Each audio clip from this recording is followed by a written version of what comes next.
So, this is the first time ever we're doing a Keystone film review, Throwback Thursday. That means we all watched a movie that's at least 20 years old, and we're going to review it. And what better way to review an old movie than at the place that America began? I present to you Corey, Glenn, and Independence Hall. So what we watched was Cinema Paradiso, which is a... Italian? Are you ready? Yeah. Are you ready? Yeah. What? It's an Italian film from Unlike my girlfriend. Heyo. It's an Italian film from 1988 that won Best Picture or Best Foreign Film in 1990, and pretty much the entire story is about this young Italian boy who becomes like the apprentice at a projection booth in a movie theater in Italy. Mm-hmm. I kind of want to just mention that I've been getting a lot of flack for being really cynical and hating every movie I've ever seen recently. Especially in the 80s, Corey. Everything. This was in the 80s. If you were born in the 80s, he hates you. It's true. But I absolutely love this movie. That's because it wasn't like an 80s style. I get what you're saying when you don't like the 80s style. Don't you guys love those sirens? What? Welcome to Philly. Glenn, did you commit murder again? This is Independence Hall, isn't it? Not that independent. I can independently kill Run! two people. Go!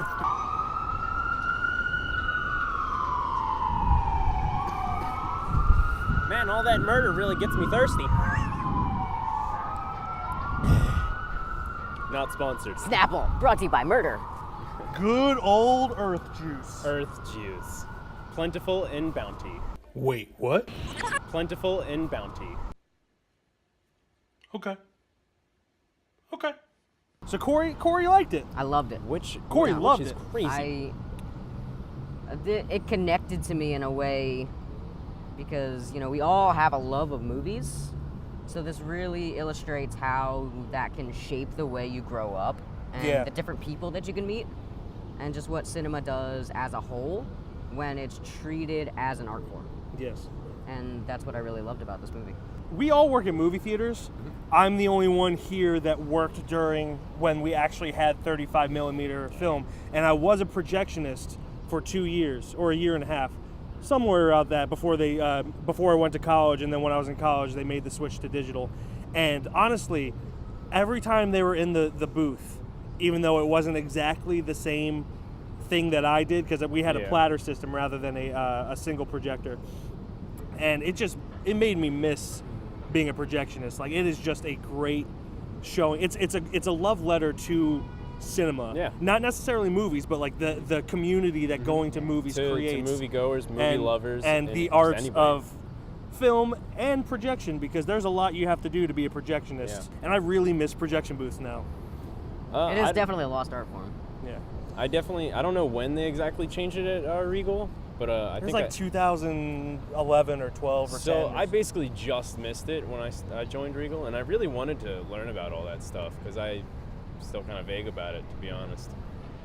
Because it's hard work, but watching this movie, I really wanted to get into that even more. I want to learn about that kind of stuff, the projection that is. This was a freaking good movie.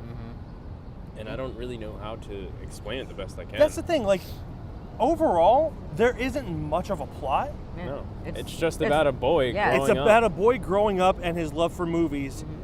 And obviously we all work on this channel. Some of us are still boys. Me, I'm mostly a boy. I'm a man. I am a man. But like there is not really a heavy plot. It's just it's literally just a love letter to cinema, and it's more emotional than I was expecting it. Oh, it's really emotional. I don't want to get too much into it, but like if you have a love for cinema, this movie's not for everyone. If you are just a casual moviegoer, you'll probably get bored. But if you are like religious about movie-going experiences, this is a beautiful movie and more emotional than I expected. Because we said earlier this is a foreign film, there's obviously going to be subtitles. Yeah. But like when you're watching this movie, it doesn't feel like there's that many subtitles. Yeah. There's not that much going on. Even if you couldn't understand what they were saying, you can just see the emotion just in the characters and their actions and what's happening around them. That's the thing Yeah. about Italian filmmaking is they're very expressive, much Oh, like yeah. Italians are. So you can see exactly what's happening. Mhm. There's no question about it. The bond between two characters in this movie was so like ridiculously just. It was beautiful. Like their friendship alone was just like it Yeah. made. The And movie. they were separated by like 50 years Yeah. too, as the projectionist and his apprentice. Yeah. And it was just like, It never felt forced. It's yeah, it was natural their thing. neutral, their They're- common love for film just brought them together, and Mhm. it was beautiful. It was just probably one of the best like friendships that I've ever seen in Oh, movies, for to be sure. honest. And I won't say what it's about, but the very last scene nearly brought Yeah. me to tears. Oh, The you end- almost cried in your first Nearly. movie. I Yes. sent Mike a text after I saw this. I was like, Mike, this movie hit me right in the feels, man. The feels. Right in the feels. And he felt that pain through my text and I said, did. I know, you can cry on my shoulder. He didn't say that, but like, Well, you can always cry on my shoulder. I wish he In did. fact, I'd be a little offended if you didn't cry on my shoulder. I think he's a little closer to my shoulder.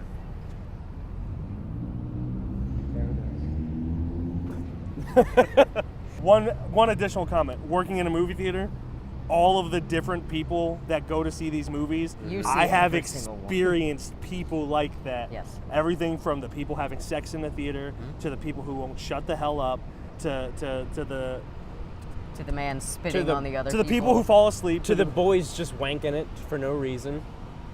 oh, there's side butt. That There was side butt. side There butt was going some on. glorious side Yeah. watch. Anyway, but yeah, Shoulders. it was just a great movie. Yeah. Anything else? Time to rate? No. I Okay. think it's time to I'm gonna rate rate. this a 4.5 out of 5. Yeah, 4.5 out of 5. Solid 5 out of 5. That was perfect. I'm going out of bounds here. 4.7. Actually, I don't know why. I just didn't want to copy Mike, and it was better than a 4.5. So 4.7. That's what it's gonna be. You got it? All right. So check out Cinema Paradiso. Check it out. Thanks for watching that video. If you want to see our last Thursday's video, point towards the Liberty Bell, which is over there. We'll show it to you in a second. That way. Yes. Yep. So that is going to be last Thursday's video, which was beloved movies that Corey and I, being Mike, hate. Yeah. If you go towards that random building that is not historical, The parking garage is over there. that is going to be our review, last Friday's review, which was 2 movies, Don't Think Twice and American Honey. Some good old Mike Birbiglia and Shia LaBeouf. Shia LaBeouf. Take it away. Down below that is going to be Twitter, Facebook, and Instagram. Something the men that were in this building never got to learn about, but their ghosts live on to this day, and they'll know because they can go on there and find out more about Keystone Film. At Benjamin Franklin, at John Hancock, at George Washington, at Thomas Jefferson. I could go on. Corey, what's next? Down below that, we got likes, dislikes. Founding fathers would not approve of dislikes, No, and you shouldn't either. because this is America. You don't have that freedom. They in the didn't, free they didn't America. care if you disliked something. But I know what they would do, and that's subscribe. They would subscribe. They founded that button. Below our founding fathers' favorite buttons is the comment section. If Whoa. you've seen Cinema Paradiso, Leave a John Hancock. leave a John Hancock and tell us what you thought of George Washington. That was a good and, one. and Cinema Paradiso. That was a really good one. I'm proud of you for that. So thanks. Bye.